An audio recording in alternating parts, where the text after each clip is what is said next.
Destination Newry, it's good to have you with me. We're into the last 40 minutes of the programme, and between now and 10 o'clock I've Siobhan with me, Siobhan Fearon, from the Newry Policing and Community Safety Partnership, which is a mighty enough mouthful of words, but it really means you're working in harmony, the council in harmony with the police, in order to make lives better for people.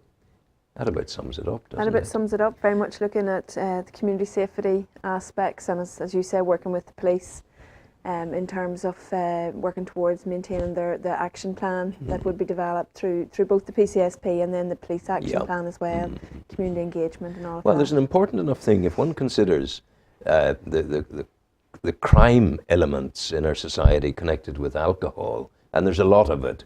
The one punch thing can lead to someone dying and that sort of thing, and the abuse of alcohol. You have a conference coming, a seminar coming next Monday, is it? We do, and we're looking at that around the sort of the crime aspect around around alcohol, but also around the social and health impacts. So we've got a speaker coming from the Royal College in Liverpool, the hospital in Liverpool, Professor Ian Gilmore, and he's going to look at putting it really in a context of basically alcohol-related trauma to the liver.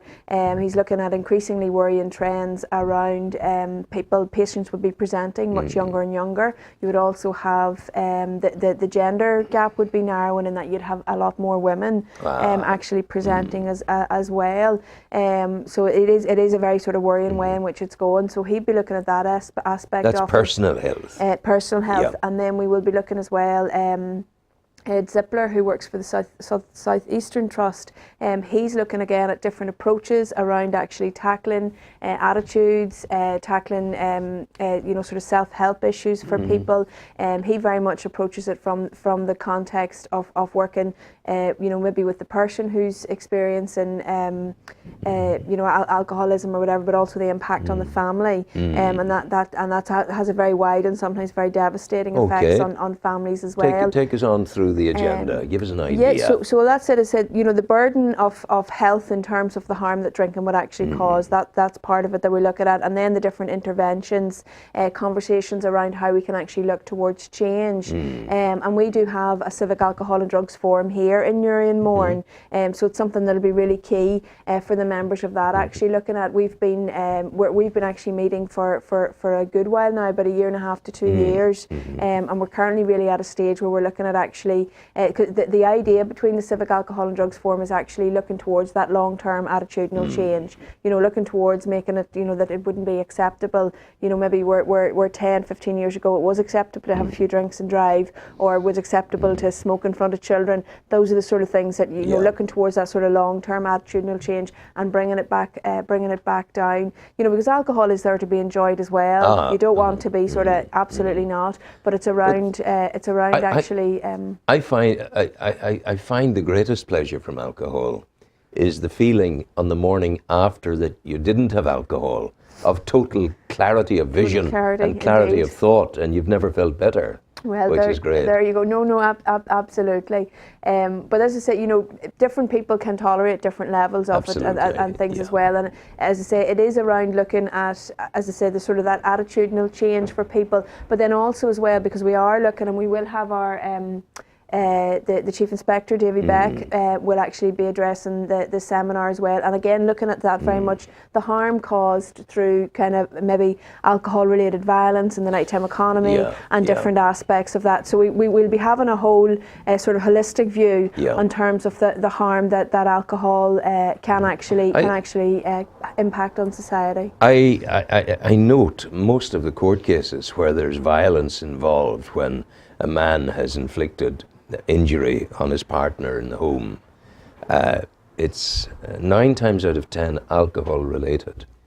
Well, I mean, sort of, I suppose, broaching into the territory of around violence in the home. I mean, we would look at it very much from the impact. Alcohol may actually have an impact, may actually maybe make a physical assault worse, but if you actually maybe peel off the layers within maybe domestic violence incidents, you may actually look that the partner is actually being violent without alcohol. Perhaps sometimes the violence perpetrated is worse, as I say, with alcohol involved. But I think I would be wary of, I suppose, going down the line of actually blaming the violence on the alcohol, particularly in the context of violence against women, because you also have a lot of the emotional abuse and the mental abuse that will be going on for a very long time. Somebody once said, I think it might have been my mother, if it's not in them, it won't come out. Well, there you go. Way of looking at it, you know? So what's the aim of the seminar? What are you hoping to achieve in it? Well, what we're looking at is we're trying to broaden it out as wide as possible. You know, that parents would be at it, community leaders would be at it, health professionals would be at it, police would be at it, and trying. It's really, I suppose, that we're looking at sort of having a really good sort of conversation around it about what sort of things we can actually be looking at, and it's about actually recognising as well, because sometimes, you know, you will actually have, oh, sure, it's only a few drinks and it's all right, and sure, maybe, you know, they're only a young one or whatever it actually is. So actually, you know, starting off from that point where it's like, yes, alcohol is actually a drug. It does have a serious impact in the health, you know, and the physical well-being of individuals and of us as a society, because it does impact on friends and families, and, you know, maybe your work life, your school life, whatever it actually is.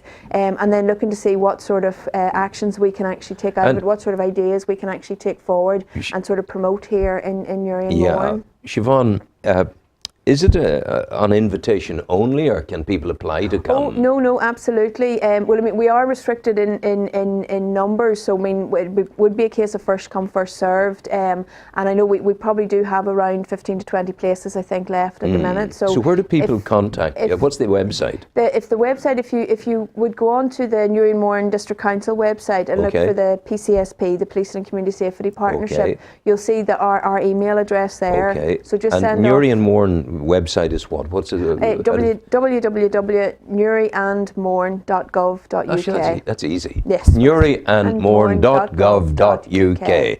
newryandmourne.gov.uk. There you That's go. as good as it gets. That's it indeed. Thank you for coming in. All right. Thank you for having me. All the best. All To right. you. Take Cheers. care. Thanks Thank a lot. you. Have a good All day. right. Take care. Okay. Andrew, music please, sir.